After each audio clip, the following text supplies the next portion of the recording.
Baroko epochoje didikų laidotuvės tapo teatralizuotų renginių, kurio pompastiką apibūdino terminas pompa funebris.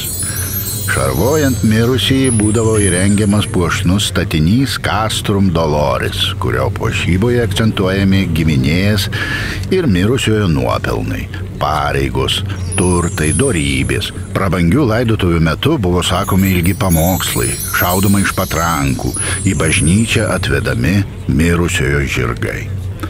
Sarmatiškasis laidotuvių ritualas nulemdavo iečių kratymą, pažymint mirusiojo narsą ir sėkmingas kovas, pareigūno insignijų laužimą, o laidojamą asmenį vaizduodavo persirengėlis Archimimas. Kartais pamaldus didikai testamente prašydavo kuklių laidotuvių.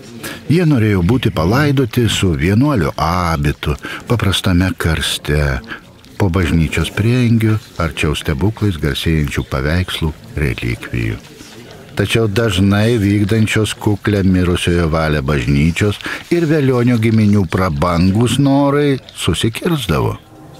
Pompa funebris renginys buvo skiriamas ne vien mirusiejam pagerbti, bet patenkinti giminės poreikius ir išaukštinti ją.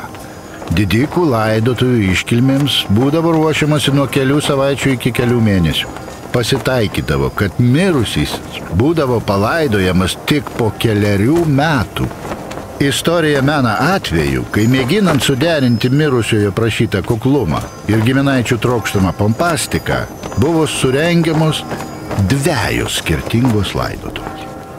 Palaidojus kukliai buvo laidojama iškilmingai.